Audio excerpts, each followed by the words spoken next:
My dear friends and my dear subscriber, एक बार फिर से आप लोगों के सामने उपस्थित हुआ हूं जानकारी बीमारी की एक जानकारी के नए डोज लेकर के। तो इस बार जो मैं बीमारी के बारे में जिसके बारे में डिस्कस करने जा रहा हूं उसका नाम है इरिटेबल बाउल सिंड्रोम। आपसे बहुत सारे लोग ऐसे होंगे जिन्होंने इरिटेबल बाउल सिंड्रोम को जाना होगा, जिनको डॉक्टर ने इस बीमारी से लेबल कर दिया होगा कि इरिटेबल बाउल सिंड्रोम है क्या। तो इसको समझने के लिए अब इस वीडियो के अगले भाग में एक मैं वीडियो क्लिपिंग ऐड करूं, जो उसको आप देख लीजिए अच्छी तरीके से। एक बार उसको आप वीडियो को ध्यान से सुनिएगा कि तो आपको वो बीमारी भी पता चल जाएगी और उस बीमारी का समाधान भी पता चल जाएगा। तो वीडियो देख लीजिए। शिवी, कहाँ जा रहे हो? पापा मैं तो साइकिल चलाने जा रहा हूँ। नहीं नहीं नहीं बेटा, आप साइकिल चलाने नहीं जाओगे। अरे पापा आप ये क्या कर रहे हो? पापा आप कभी अरे जाने मैंने नहीं तुम्हें देते। कितनी बार बोला ना बेटा, आपने दिन में साइकिल चला ली, अब आप शाम को साइकिल नहीं चलाएंगे, मैंने मना किया है ना आपको। अरे पापा मेरे सारे दोस्त आज पिछली बार भी आपने मना कर बेटा दिया आप था। देखो, बिना मतलब मेरे को इरिटेट कर रहे हो। मैं आपको कह रहा हूँ कि मॉर्निंग में साइकिल चलाना, फिर आप बोलते हो कि शाम को साइकिल चलाना। पापा प्लीज। अरे ये बार बार प्लीज करें, देखो बेटा इरिटेशन होती है, जब आदमी इरिटेट होता है तो वो दिन भर उसको उलझन रहती है। तो आप प्लीज इस तरह की बातें मत करो, बस आप साइकिल नहीं चलाओगे। बेटा मैंने आपसे कह दिया ना, आप साइकिल नहीं चलाओगे तो नहीं चलाओगे, खत्म होगी बात। आप मुझे इरिटेट कर रहे हो। पापा प्लीज, पापा जाने दो ना। बेटा नहीं है, नहीं, जो गलत बात है। देखो वो काम नहीं करना चाहिए जिससे इरिटेशन हो। यार इरिटेट मत कीजिए आप मेरे को प्लीज। चलिए ठीक है ना, बात माना करते हैं। देख लिया आप लोगों ने वीडियो। तो अब ये इस वीडियो में 3 शब्द आए हैं, इरिटेबल, बाउल और सिंड्रोम। और वीडियो इस बीमारी से रिलेटेड नहीं था, वीडियो था कि अगर आपको कोई आदमी इरिटेट कर रहा है बार बार तो आपका नेचर कैसे अचानक चेंज हो सकता है। आप अपने स्वाभाविक मूड में नहीं रह सकते हैं और आप को दिक्कत हो सकती है, आप स्ट्रेस में आ सकते हैं। और उसका समाधान है कि आप जो भी इरिटेटिंग फैक्टर हैं, जो कि आपको इरिटेट करती है, उसको आप हटा दीजिए। जैसे कि आपने वीडियो में देखा था कि जब वो मान गया बेटा कि भैया ठीक है मैं चलो शाम के टाइम में साइकिल नहीं चलाऊंगा, तो मूड ठीक हो गया। यही समझाने के लिए मैंने ये वीडियो बनाया है, क्योंकि ये बीमारी ऐसी है, मैं तो कहूं कि ज्यादातर समय ऐसा होता है कि डॉक्टर जब किसी डेफिनेट डायग्नोसिस पर नहीं पहुंच पाते हैं तो वो पेशेंट को लेबल कर देता है, भाई साहब आपको इरिटेबल बाउल सिंड्रोम है। अब वो इरिटेबल बाउल सिंड्रोम को अपने दिमाग में वो मरीज घुसेड़ लेता है और जीवन भर उसको इरिटेबल बाउल सिंड्रोम को लेके चलता रहता है। क्यों? 3 शब्द इसमें, इरिटेबल मतलब इरिटेट होता है, बाउल मतलब आते, सिंड्रोम मतलब कि बीमारी जो कई सारे लक्षणों के ग्रुप जब होता है, एक डेफिनेट एक या दो स्पेसिफिक नहीं होते, कई सारे होते हैं, तो उसको हम सिंड्रोम कहते हैं। यही होता है इरिटेबल बाउल सिंड्रोम। और डॉक्टर आपको एक बार लेबल कर देता है कि भाई साहब आपको इरिटेबल बाउल सिंड्रोम है, तो फिर वो आप पूरे जीवन आप इरिटेबल बाउल सिंड्रोम को लेके चलते रहते हैं। ठीक है, हमारी एक जो शरीर के अंदर जो आंत है, आंत का मेन काम होता है खाने को डाइजेस्ट करना, खाने को पचाना। उसके लिए आंतों में बहुत सारी ग्रंथियां और छोटे छोटे विलाई हेयर लाइक स्ट्रक्चर होते हैं, जो कि खाने में से पौष्टिक तत्व को सोख लेते हैं। गंदा जो मल बचता है उसको वो आगे निकाल देते हैं और सारे न्यूट्रिएंट्स को निकाल देते हैं। उसके लिए बाउल को चाहिए, बाउल हेल्दी हो, मतलब कई सारे उसमें विलाइज हो, हेयर लाइक प्रोजेक्शन हो, उसमें एक अच्छे प्रकार के बैक्टीरिया हो बाउल में, जो कि खाने को पचाने में मदद करेंगे। और बाउल एक नियंत्रित गति से आगे घूमे, जिसे हम कहते हैं, जो पेट में गड़गड़ गड़गड़ आवाज आती है ना, गड़गड़, कभी कभी जब आप पेट खराब होता है कैसे आती है, गुड़गुड़ गुड़गुड़ गुप्ते, वो एक नॉर्मल नहीं है। नॉर्मल आवाज ऐसी होती है कि आप चल रही है अंदर, वो आपको केवल आला लगा के सुनाई देगी, नॉर्मली सुनाई नहीं देता है। पर जब पेट में, जब या तो खाली पेट आदमी हो या खाना पेट का इन्फेक्शन हो, तो कभी कभी आवाज तेजी सुनाई देती है कि बगल में कोई बैठा है तो उसको भी सुनाई देने लगती है वो गड़गड़ गड़ की आवाज। तो यही सब चीजें। अब जैसे इरिटेबल बाउल सिंड्रोम में एक बार अब आप पूछोगे भाई साहब हमें हुआ क्यों, तो इसका कोई जवाब नहीं है।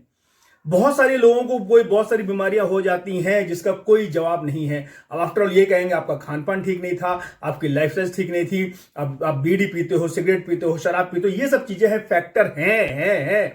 जो ये फैक्टर हैं, उन फैक्टर की वजह से आंतों में गड़बड़ आ सकते हैं, आंतों के अच्छे बैक्टीरिया मर सकते हैं, आंतों की मूवमेंट खराब हो सकती है, आपकी लाइफस्टाइल ठीक नहीं है, शुरू से आपके टॉयलेट ट्रेनिंग ठीक नहीं है। जब आपको स्टूल जाना होता था तो आप रोके रहते थे, 2-2 6-6 घंटा रोके रहते थे। और इस तरह से आपने अपनी हैबिट खराब कर ली। फिर आंतों ने अपने आप को उसी तरह से अडेप्ट कर लिया, भैया इनको तो कोई जल्दी नहीं है, हम भी आराम आराम से खाली होंगे। फिर आपको कभी आपके मूड में नहीं नहीं आज तो हमें जाना, भाई ऑफिस जल्दी से जाए, मल पास कर ले और जल्दी पहुंच जाए, उसमें आंत आपका साथ नहीं देगी, तब आप बैठे रहोगे जाके टॉयलेट सीट में जाकर के घंटों घंटों। तो ये सब चीजें जो होती हैं वो सब इरिटेबल बाउल सिंड्रोम होती है। अब आप गए डॉक्टर के पास, आपने बताना चालू किया, डॉक्टर साहब पेट फूलता है, डॉक्टर साहब खाना नहीं पचता है, किसी के लोगों को कब्ज होता है, किसी लोगों को लूज मोशन होता है, किसी को आंव आता है, ये सारी चीजें रहती हैं। तो डॉक्टर क्या कहता है, चलो भाई चलो जांचें करा लेते हैं।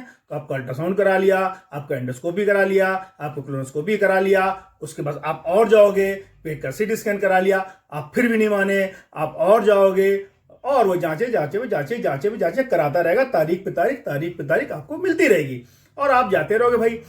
अब फिर जब होते आप भी थक जाओगे, आपका डॉक्टर भी थक जाएगा, तो फिर वो बोलेगा भैया आपके दिमाग में जो है बीमारी बैठ गई है, तो एंटी साइकोटिक ड्रग, जो साइकेट्रिक्स वाली ड्रग होती हैं, दिमाग वाली ड्रग होती हैं, वो आपको देना चालू कर देगा, साथ में एंटी डिप्रेशन की गोलियां देना चालू कर देगा। ये सब चीजें सॉरी, तो ये सब चीजें हैं जो कि ऐड करती रहेंगी, अब आपकी बीमारी को एक बड़ा सा रूप दे देंगी। अब वो रूप को आप लेके पकड़ के बैठ जाइए। अब आप पूछोगे भैया चलो ठीक है, आपके कहने से हम चलिए डॉक्टर साहब पर नहीं जाते, चलिए ओके, तो करें तो क्या करें, समस्या तो है। अब ये समस्या है तो समस्या का समाधान है। समाधान ये है कि पहले आप कर लोगे, जल्दी कर लोगे तो भैया ठीक है, लेट करोगे तो आप उतनी ही तकलीफ में रहोगे। अब आप पूछोगे क्या समाधान है भाई, बताओ कैसे करना है।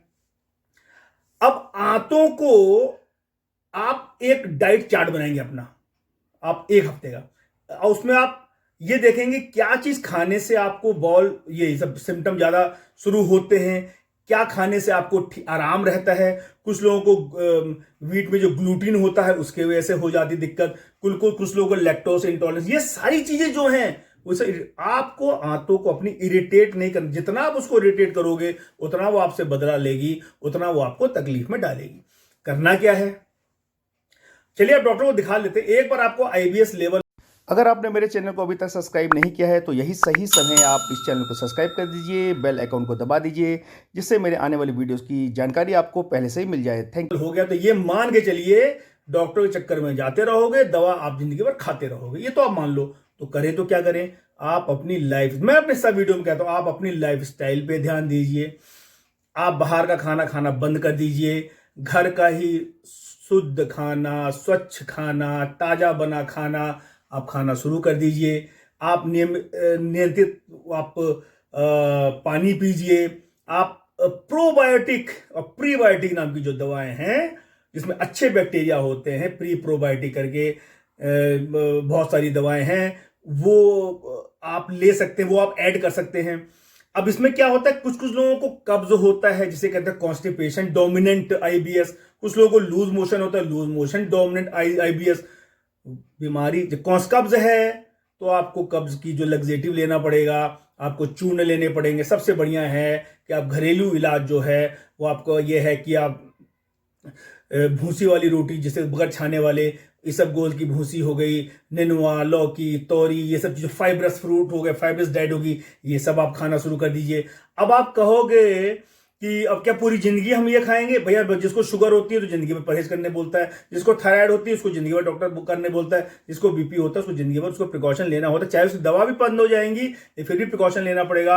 अगर वो फिर से गड़बड़ करेगा तो फिर से वो तकलीफ उसको शुरू हो जाएगी। इसलिए आईबीएस भी समझ लीजिए शुगर और बीपी और थायराइड के तरह की ही बीमारी है। अगर आप इसका इलाज चाहते हो ठीक से तो आप अपनी लाइफस्टाइल पे ध्यान दो, योगा करो, एक्सरसाइजेस करो, शुद्ध हवा में घूमो, शुद्ध पानी पियो, अच्छा खाना खाओ, आंतों को ज्यादा इरिटेट मत करो। जितना आप आपको इरिटेट करोगे उतना आपकी तकलीफ बढ़ेगी। अब आप स्पेसिफिक कोई दवा नहीं है, अब वो डॉक्टर के कॉम्बिनेशन में कोई 8-9 दवा के कॉम्बिनेशन, 4-5 दवा का कॉम्बिनेशन करके दे देता है, आप उसमें साथ में साइकेट्री वाली भी दवाएं रहती हैं, क्योंकि आप सोचते आपको दिमाग में वो बीमारी घर कर जाती है, वो बीमारी बैठ जाती है। अब मैं देखता हूं कुछ वीडियोस की बड़े बड़े दावे हो रहे हैं, आईबीएस 2 दिन में दूर, आईबीएस 5 दिन में दूर, ये जड़ी चाटो वो दूर, और वो ड्रॉप पियो ये गायब। तो आप इस गलत फहमी चक्कर में मत रहिए। कोई इस आईबीएस को 100% गायब नहीं कर सकता है। ये तो मैं भी बता सकता हूं अपने एक्सपीरियंस से कि गायब हो गया, दावा कर रहा है गायब हो गया, नहीं। कुछ समय के लिए आराम आ सकता है, इसमें आपको continuous whole life, rest of the life, अच्छा खाना खाने को कौन नहीं बोलेगा खाओ, अच्छा पीने को कौन नहीं बोलेगा पियो, अच्छे वातावरण में रहने को कौन नहीं बोलेगा करो, ये सब हम सब जानते हैं, हम सब करना चाहते हैं, पर हम फिर भी नहीं करते हैं। हम वही सुबह, क्योंकि कभी कभी कुछ लोगों की मजबूरी होती है, उन्हें बाहरी का खाना खाना पड़ता है, घर का खाना नसीब नहीं होता है। कुछ लोगों को कुछ लोग रहते हैं, अब देखिए बाहर का कुछ भी खा लें जीवन भर, सही है, हाजमा अच्छा है तो भैया ठीक है खा रहे हैं। हर आदमी के शरीर एक नहीं है, हर आदमी के आंत एक नहीं है, हर आदमी का बॉडी स्ट्रक्चर एक नहीं है। अब कुछ लोग को बोला रही ये तो इतना ठूस ठूस के ये खाता था मिठाई, इसको तो शुगर नहीं, मेरे को क्यों होगी भाई? सबका जीन्स अलग है, सबका वो अलग है बॉडी का। तो अब जिसको जो हो गई तो हो गई। अब हमको कोई बीमारी है तो उससे हमको निपटना है, तो हमको उससे लड़ना है, उससे हमको बढ़ करके आगे चलना है। तो मैंने यहाँ पे कोई बोर्ड वोर्ड नहीं यूज समझाने के लिए, इसलिए इस बीमारी में नहीं यूज कर रहा हूं, क्योंकि मुझे पता है, ये क्लियर हूं कि आप जो भी डॉक्टर दवा देगा कुछ समय के लिए आराम दे देगी, पर लॉन्ग टर्म नहीं देगी। ये आपको बता दीजिए कि आप दवा में 8-10-15 हज़ार रुपए फूंक लोगे, जांचों में 40-50 हज़ार रुपए फूंक लोगे, नतीजा निकल के आएगा 0 और 0। ठीक है, तो आप अब का इलाज है यही इलाज है इसका। आप अच्छा खाइए, आप एक अपना, आप खुद अपने डॉक्टर बनेगा, खुद अपने डॉक्टर बनो। क्या चीज से आपको एलर्जी हो रही है, आपको किस चीज को खाने से होती है। अब जैसे मैं अपने बता दूं, मैं आईबीएस में नहीं है मेरे को। अब जैसे मैं बाहर का, जैसे जो गोलगप्पे होते हैं, गोलगप्पे बताशे होते हैं, मैं अगर उसको एक भी खा लूं, बाकी जबकि मेरी फैमिली मेंबर 10-15 खा लेते हैं, मैं अगर बाहर का वो गोलगप्पा एक भी खा लूं तो मेरा पेट खराब होना ही है। इस डर से मैं खाता नहीं, क्योंकि मेरी आदत वैसी है। अब ये नहीं कि जब सब लोग जाए, मुझे पता है वो होता है तो मैं नहीं खाऊंगा, ठीक है। अब वो कुछ क्या हाथ डाल रहे, क्या मिला रहे, कैसे मिला रहे, वो तो हमें पता है। मैं ये करूंगा तो मेरी आंतें इरिटेट हो जाती हैं, तो जो मुझे पता है तो मैं काहे को करूं, वो चीज मैं नहीं करूंगा, उस चीज को, उस चीज से मैं अपने आप को दूर रखूंगा। तो मैं उम्मीद करता हूं मेरे व्यूअर्स, मेरे सब्सक्राइबर्स, कि मैं इस वीडियो के माध्यम से आपको बताने में सफल रहा हूं कि आईबीएस क्या है। आईबीएस को लेकर डरना नहीं, डॉक्टर के जा चक्कर लगाना नहीं, थोड़ा सा भैया अपने परहेज कर लो, अपना काम ठीक से कर लो, अपनी दवा जो है ज्यादा चक्कर में मत पड़ो। घरेलू भी मैं कहूंगा, आप लाइफ स्टाइल अच्छी करो, सिगरेट बंद कर दो, शराब बंद कर दो, भूखना पड़, ये सब चीजें आपके हाथों, तंबाकू बंद कर दो भैया। अगर आपको चैन से जीना है तो अपने शरीर के लिए कुछ तो सेक्रीफाइस कर ही सकते हो ना। अब आप भी दुखी रहोगे, अपने परिवार वालों को भी दुखी रखोगे, उसका कोई फायदा नहीं है। ठीक है, समझ में आ गई बात? चलो फिर आज के लिए काफी आज का।